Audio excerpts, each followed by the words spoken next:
নমস্কাৰ চাই আছে Assam north east news live ষ্টুডিঅ'ত মই কষ্টুৰিমা লৈ আহিছোঁ পুৱাৰ সংবাদ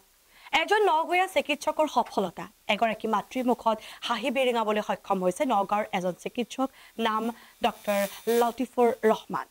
গৰ্ভতে নষ্ট হৈছিল চাৰিটাকৈ সন্তান মানসিকভাৱে ভাঙি পৰিছিল এহাল দম্পতি আৰু এটি সন্তানৰ আশাত ব্যাকুল হৈ পৰিছিল দম্পতিহাল নগাঁও জিলাৰ বৰদোৱা আমলখি এটি দৰিদ্ৰ পৰিয়ালৰ মুখত আজি হাঁহি বিৰিঙা উঠা দেখিবলৈ পোৱা গৈছে ফুলাম গামোচাৰে আদৰণি জনাইছে চিকিৎসকজনক ক'ব বিচাৰিছো এখন নাৰ্ছিং হোমৰ এগৰাকী চিকিৎসকৰ এই সফলতাৰ কথা এগৰাকী চিকিৎসকে বৰ্তমান হাঁহি বিৰিঙাবলৈ সক্ষম হৈছে এহাল দম্পতিৰ মুখত আনফালে মলমূত্ৰ শোধন প্ৰকল্পৰ শুভ উদ্বোধন পাৰাউৰত কোকৰাঝাৰ জিলাৰ দক্ষিণ পাৰাউৰত মলমূত্ৰ শোধন প্ৰকল্পৰ শুভ উদ্বোধন কৰে উক্ত প্ৰকল্পৰ জৰিয়তে কোকৰাঝাৰ সদৰ চহৰৰ লগতে ফকৰাগ্ৰাম চহৰো মলমূত্ৰসমূহ সংগ্ৰহ কৰি শোধন কৰি মূল্যৱান বস্তুলৈ ৰূপান্তৰিত কৰিব প্ৰকল্পটোৰ ৰঙা ফিটা কাটি শুভ উদ্বোধন কৰে বিভাগীয় EAM উইলছন হাস্তাই শুভ উদ্বোধন অনুষ্ঠানতে EAM জনৰ লগতে উপস্থিত থাকে কোকৰাঝাৰ টাউন কমিটিৰ অধ্যক্ষ প্ৰতিভা ব্ৰহ্মু আমাৰ কাৰণে ভাল দিন ক'ব পাৰোঁ আমি বহুত দিনৰ মানে প্ৰচেষ্টাৰ পিছত আমাৰ CSD আৰবানৰ আছে ছাৰ আৰু আমি আৰবান ডিপাৰ্টমেণ্ট আৰু KMB department as an implementing agency এই FSTP সেই প্ৰজেক্টৰ কাৰণে মানে কাম কৰি আছিলোঁ মানে আমি বিচাৰিছোঁ যে আমাৰ কোকৰাঝাৰ চহৰখন বা ওচৰে পাছৰে এইটো ফকৰাগ্ৰাম বা ৰুৰেল এৰিয়াৰ যিমান পপুলেশ্যন সেইটোও ইউজ কৰিব পাৰিব আমাৰ ফিকেল স্লাজ ট্ৰিটমেণ্ট সেই প্লাণ্টটো আৰু আজিৰ দিনত প্ৰায় আমি স্বচ্ছ ভাৰত মিছনৰ অন্তৰ্গত বহুতখিনি কাম হৈ আছে আমি চেনিটেশ্যন বা হাইজিন আমি কেনেকৈ থাকিব লাগে সেইবোৰৰ প্ৰতি বহুতখিনি এৱেৰনেছ দিয়া হৈছে আৰু আমাৰ পলিউশ্যন যাতে নহয় আমাৰ এনভাইৰনমেণ্ট যাতে পলিউশ্যন নহয় আমাৰ মানে বাতাবৰণটো যাতে পলিউশ্যন নহয় প্ৰদূষিত নহয় ইয়াৰ কাৰণে বিভিন্ন ধৰণৰ প্ৰজেক্টবোৰ এনেকুৱা লোৱা হৈছে আৰু মানে আমাৰ ইয়াত সেই FSTP বা ফিকেল স্লাজ ট্ৰিটমেণ্ট প্লাণ্টৰ বহুতখিনি দৰকাৰ আছিলে কাৰণ আমাৰ পপুলেশ্যনটো বাঢ়ি আছে আৰু সেই চেপ্টিক টেংক বা আমাৰ সেই ফিকেল টো পেলোৱাৰ সেই যেনেকা ব্যৱস্থা আমাৰ এতিয়া খুব বা ক্ৰুড হিচাপে লোৱা হৈছিলে কোনো ট্ৰিটমেণ্টে হোৱা নাছিলে ইয়াৰ কাৰণে বিভিন্ন বেমাৰ হোৱাৰ বা হাইজিনটো এফেক্ট হোৱাৰ বহুত চান্সেছ থাকে তো সেই হিচাপতে আমাৰ সেইটো যিহেতু আমাৰ চেণ্ট্ৰেলি চিৱেৰেজ নাথাকাৰ কাৰণে আমাৰ সেই ফিকেল স্লেজ ট্ৰিটমেণ্ট প্লাণ্টটো বহুত মানে দৰকাৰ হৈ পৰিছিলে তো আমি এতিয়া আমাৰ ইয়াতে এই ট্ৰিটমেণ্ট হ'ব এই ট্ৰিটমেণ্ট হৈ পেলাই আৰু আমি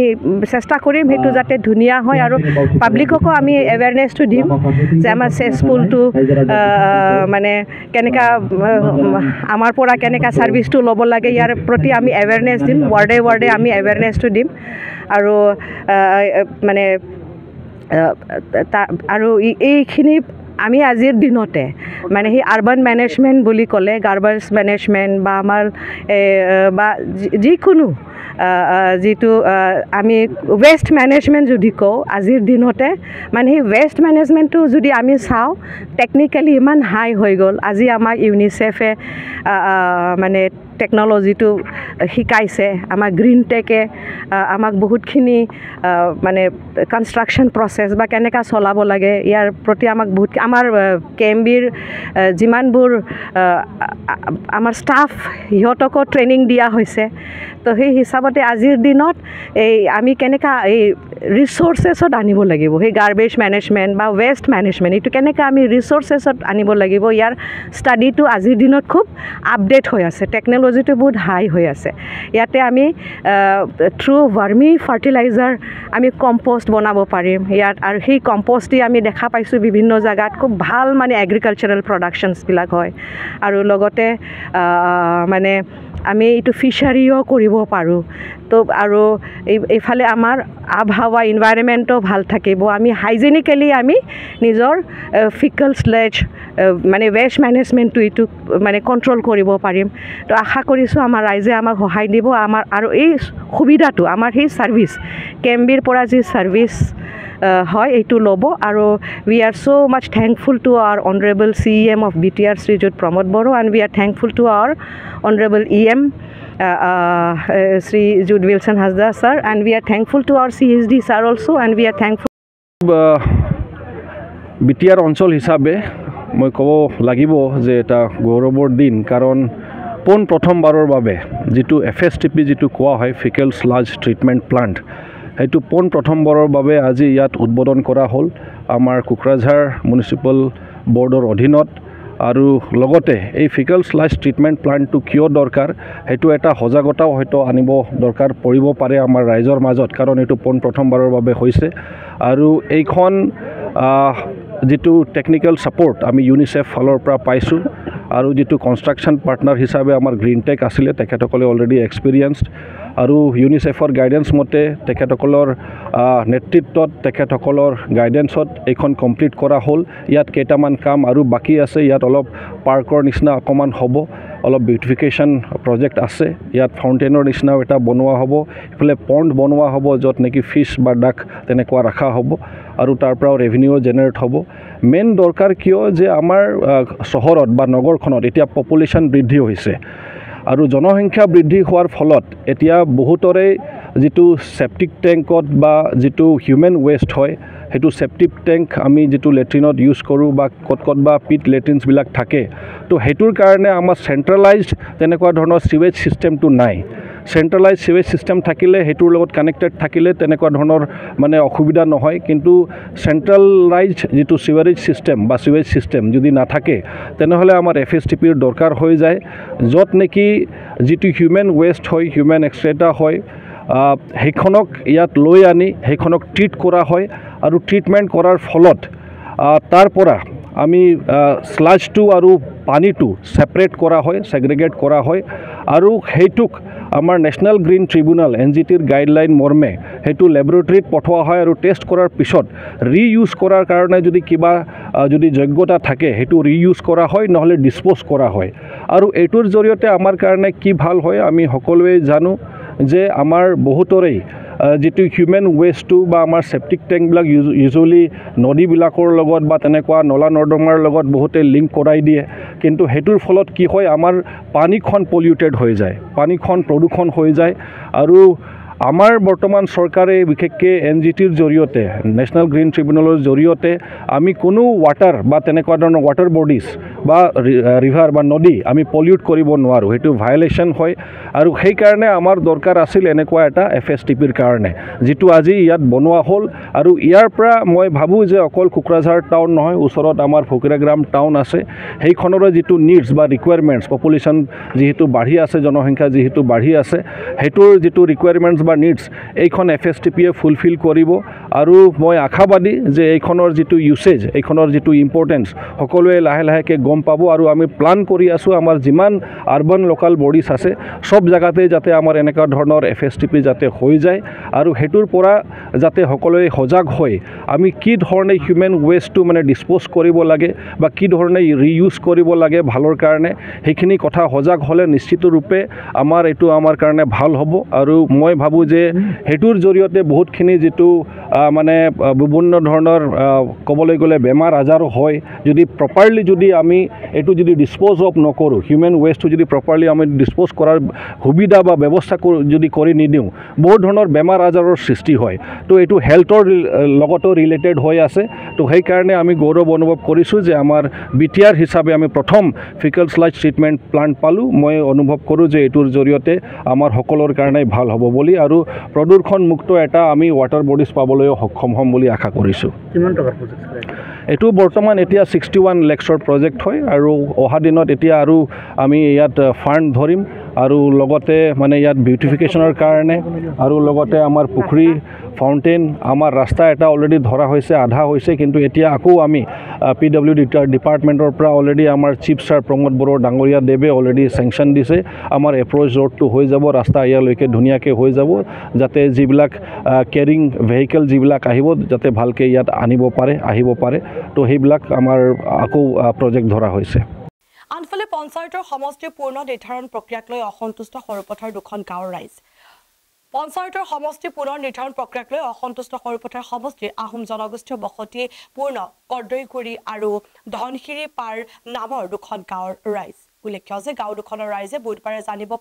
জানিব পাৰে যে 18 শতিকাত স্থাপিত গাঁও দুখন পঞ্চায়তৰ সমষ্টিৰ নিৰ্ধাৰণ প্ৰক্ৰিয়াৰ যোগে বৰ্তমানৰ পূৰ্বৰ গাঁও পঞ্চায়তৰ পৰা কাটি প্ৰায় 9-10 কিলোমিটাৰ আঁতৰ পশ্চিম বৰপথাৰ অন্তৰ্ভুক্ত কৰিছে আৰু ইয়াৰ লগে লগে জাঙুৰ খাই উঠিছে দুখন গাঁৱৰ ৰাইজসমূহ।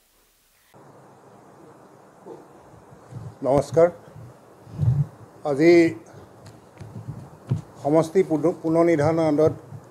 107 নং সৰুপথাৰ সমষ্টিৰ আণ্ডাৰত জিলা পৰিষদ আৰু পঞ্চায়তসমূহৰ যি ডিলিমিটেশ্যন বা যি নবীনীকৰণ হৈ আছে তাৰ ওপৰত আমাৰ দুই এষাৰ ক'বলগীয়া আছে। এই বিষয়ে আমি আজি ক'বলৈ ওলাইছোঁ। কথা হ'ল কি, এই বিষয়টোৰ ওপৰত আমি গাঁওবাসীয়ে একেবাৰে নাজানো। আমি একেবাৰে ইয়াৰ ওপৰত এই বিষয়টো আমি শুনিবলৈ পোৱা নাই। বিশেষ কালি হঠাৎ আমি গাঁৱৰ ৰাইজে গম পালোঁ যে আমাৰ টেঙাহলাৰ সমষ্টিৰ যিখন কদৰগুৰি আৰু ধনচিপাৰ গাঁও আছিলে, ৱাৰ্ড নম্বৰ 7 আৰু 8, এই দুটা সমষ্টি কাটি নি 1 নম্বৰ ৱাৰ্ড বনাই ইয়াৰ পৰা প্ৰায় 8-10 কিলোমিটাৰ দূৰত শিমলু চাপৰি য'ত আছে পশ্চিম বৰপথাৰ, তাত আমাৰ এই বস্তুটো সংলগ্ন কৰিছেগৈ।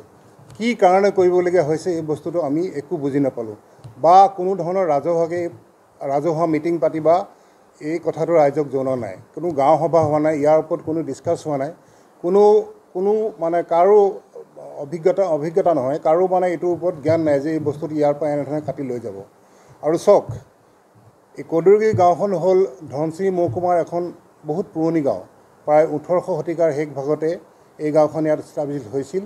আৰু ইয়াত এই অঞ্চলটোত খাছ কৰিকে টেঙাহলা আৰু আমাৰ কদৰগুৰি এইটো সম্পূৰ্ণ আহোম জনগোষ্ঠীৰ এটা অধ্যুষিত গাঁও অঞ্চল। আৰু তেতিয়াৰ পৰা এই আমাৰ পঞ্চায়ত অফিচটো বা পঞ্চায়তটো আমাৰ টেঙাহলা পঞ্চায়ত আছিল। কিন্তু ইমান বছৰ যোৱাৰ পিছত, স্বাধীনতাৰ ইমান বছৰ পিছত আজি কি কাৰণত আমাৰ আহোম অধ্যুষিত অঞ্চলটো ইয়াৰ পৰা কাটি নি বিশেষকৈ ধনচিপাৰ আৰু আমাৰ কদৰগুৰি এই দুটা ৱাৰ্ডক 8 আৰু 9 কাটি নি কিয় তাত গৈ পেলানি আমাক এই বস্তুটো কৰিবলগীয়া হ'ল, তাৰ লগত সংলগ্ন কৰিব হ'ল, আমি একো বুজি নাপালোঁ বা আমাক কোনো এই বিষয়টোৰ ওপৰত আমি অৱগত নহয়। আমি ভাবোঁ এই বস্তুটো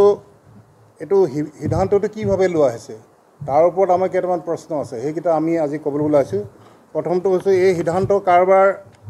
নিজাববীয়াকৈ নে কোনোবাই এইটো ৰাজহুৱাভাৱে এই সিদ্ধান্তটো লৈছে, সেইটো আমি একো গম নাপাওঁ। আৰু পঞ্চায়ত এখন আচলতে গঠন হয় ৰাইজৰ সুবিধাৰ্থে, নে ৰাইজৰ সুবিধাৰ্থে পঞ্চায়তক গঠন কৰা হয় নে ৰাজনীতিক মুনাফাৰ কাৰণে পঞ্চায়ত গঠন কৰা হয়, সেই কথাটো আমি বুজি নাপালোঁ। তৃতীয়টো কথা হ'ল, টেঙাহলা পঞ্চায়তখন থকাত ইয়াত অসুবিধা কি আছিল? টেঙাহলা পঞ্চায়তত যদি আমাৰ 8 নম্বৰ আৰু 9 নম্বৰ ৱাৰ্ডটো সংলগ্ন হৈ থাকে, ইয়াত কি অসুবিধা আছিল সেইটো আমি বুজি নাপালোঁ। নে ইয়াত ভোটাৰৰ সংখ্যা বাঢ়ি গ'ল, নে কিবা ভৌগোলিক পৰিস্থিতিৰ কাৰণে ইয়াৰ পৰা আঁতৰাই নিবলগীয়া হৈছে, নে ইয়াত ৰাইজে কিবা তেনেধৰণৰ কোনো আপত্তি কৰিছে যে আমি ইয়াত থাকিবলৈ বিচাৰোঁ নে টেঙাহলা সমষ্টিত, আমি এইখিনি কথা অৱগত নহয়। যদি এইখিনি অৱগত হৈছে তেতিয়াহ'লে এই কথাখিনি আমাক ৰাজহুৱা কৰক, কি কাৰণে ইয়াৰ পৰা আমাক ইমান বছৰ পিছত কাটি উলিয়াই নি আকৌ নতুনকৈ এটা ৱাৰ্ড বনাই পেলাই নি আমাক সেই পশ্চিম বৰপথাৰ ইয়াৰ পৰা 8-10 কিলোমিটাৰ দূৰত বৰপথাৰ নগৰৰ কাষত আমাক ৱাৰ্ডৰ লগত আমাক সংলগ্ন কৰিব আছে, এইখিনি আমি বুজি নাপালোঁ। তাৰোপৰি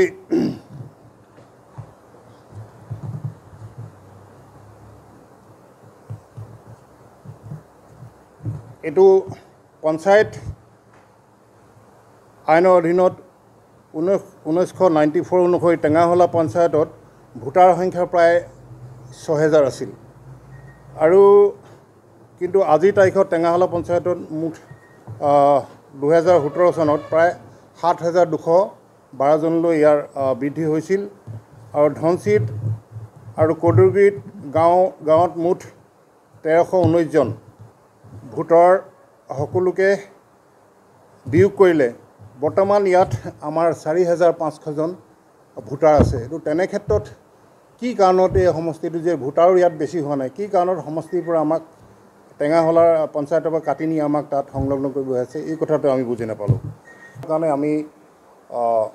আজি অতি দুখিত আৰু মৰ্মাহত হৈছোঁ যে আমাক একো নজনোৱাকৈ এই বস্তুটো কিয় কৰিবলৈ হ'ল, কোনো সামাজিকভাৱে এই কথাটো নজনোৱাকৈ বা সমজুৱা মিটিং নপতাকৈ। আমি ভাবোঁ যে এইকেইটা প্ৰশ্ন আমাক উত্তৰ দিয়ক কি কাৰণে হৈছে আৰু এই বস্তুটো সমজুৱা কৰক। অনতিপলমে আমি এইটো ক'ব বিচাৰোঁ যে আমি কোনো গণতান্ত্ৰিক আন্দোলন নকৰাকৈ এই বস্তুটো যাতে আমাক বুজাই দিয়ে কি কাৰণে হ'বলগীয়া হ'ল, এই কথাটো আমি জানিব বিচাৰোঁ নহ'লে আমি এইটো হয়তো গণতান্ত্ৰিক আন্দোলন কৰিবলৈ বাধ্য হ'ম গতিকে এইখিনিকে ক'লোঁ আৰু আমি ভাবোঁ যে এই কথাটো পুনৰ বিচাৰ কৰিব আৰু বিচাৰৰ অন্তত আমাক কথাটো সমজকে জনাব আমি এই কথাটো কওঁ যে সঁচাকৈয়ে টেঙাহলা গাঁও পঞ্চায়তৰ এই দুটা ৱাৰ্ডৰ ৰাইজ একেবাৰে এই বস্তুটোলৈ নাখোজ আৰু মানে মৰ্মাহত হৈছে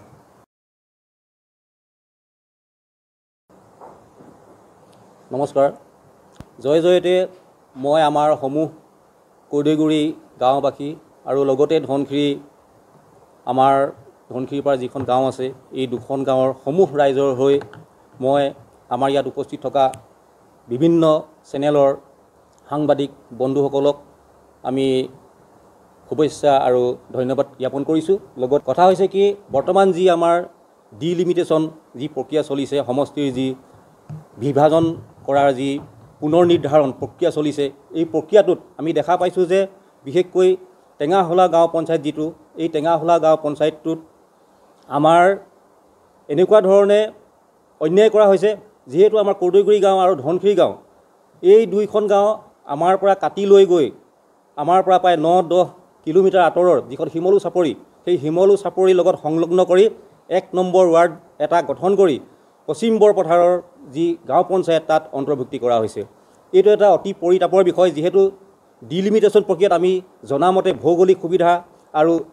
যি জনসংখ্যাৰ আন্তঃগাঁথনি তাৰ ওপৰত নিৰ্ভৰ কৰি আচলতে যি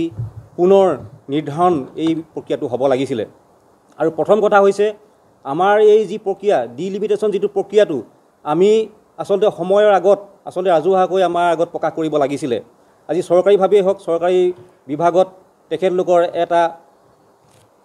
আমাৰ জনসংযোগ বিভাগ আছে তেখেতলোকৰ যোগেদিও প্ৰকাশ কৰিব পাৰিলে হয় লগতে আমাৰ যোৱাকালি আমি হঠাতে গম পাই আমি ৰাইজৰ লগত আলোচনা কৰি যেতিয়া কথাখিনি ৰাইজৰ ওচৰলৈ লৈ যাওঁ তেখেতলোকে ক্ষোভিত হৈছে যে এনেকুৱা এটা আজব কাণ্ড হৈছে আৰু তাৰ কাৰণে আমাৰ সমূহ দুইখন গাঁওবাসী ৰাইজ লজ্জিত হৈছে আৰু যথেষ্ট ক্ষোভিত হৈছে আমি অতি দুখেৰে জনাইছোঁ যিহেতু আমাৰ এই টেঙাহলা গাঁওখন আৰু আমাৰ কৰ্দৈগুৰি গাঁওখন এটা আহোম অধ্যুষিত দুখন বৃহৎ গাঁও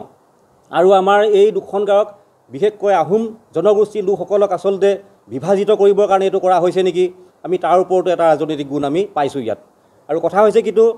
আমাৰ শিমলু চাপৰি অঞ্চলটো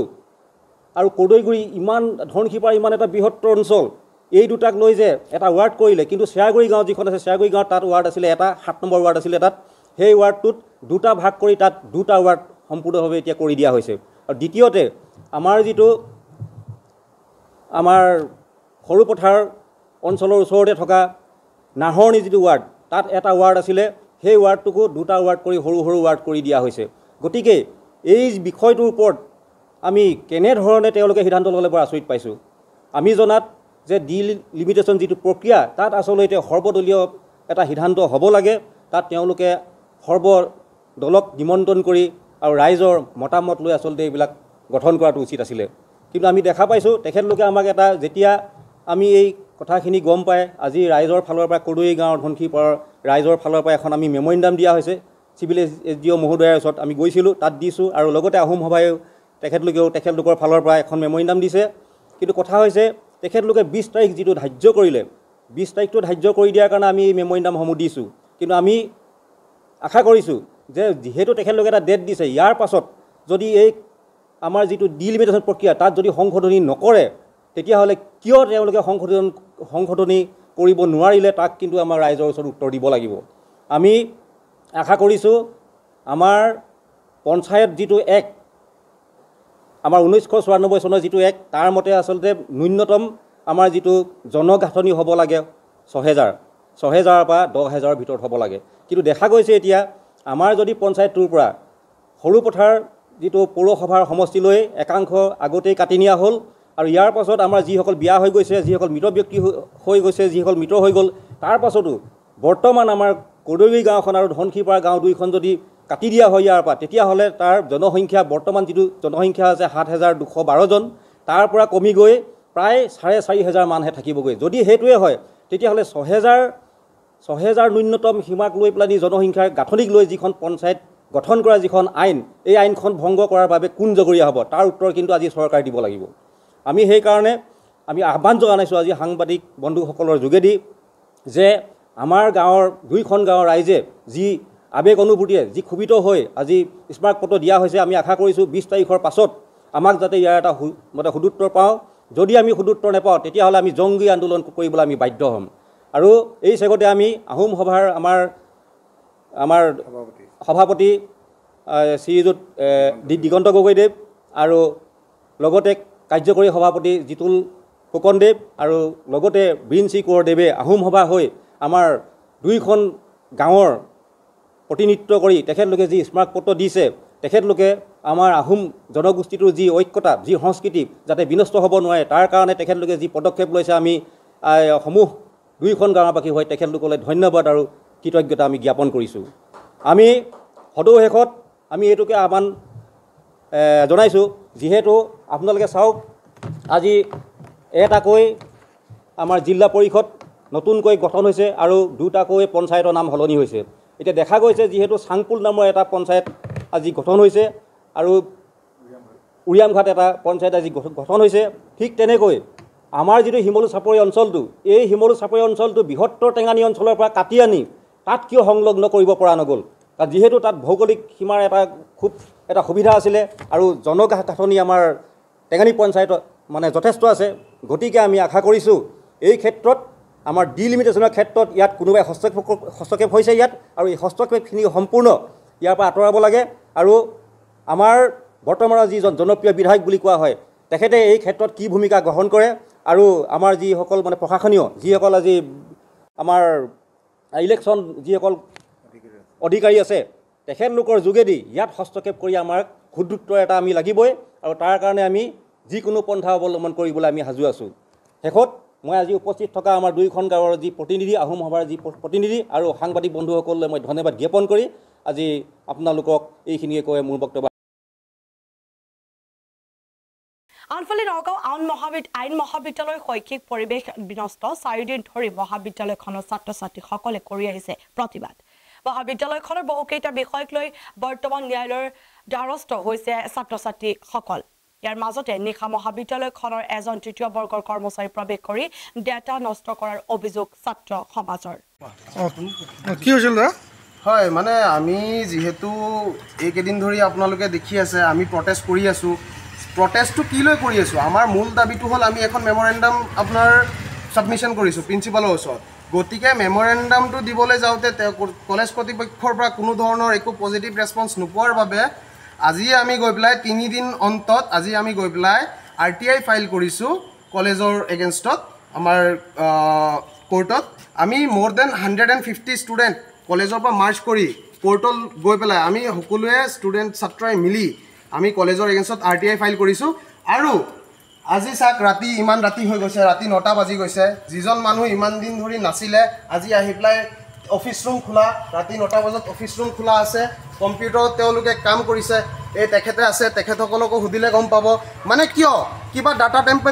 টেম্পাৰিঙৰ কাম কৰিছে নেকি, তেনেকুৱা কিবা আছে নেকি? আমাৰতো ডাউট হৈছে যে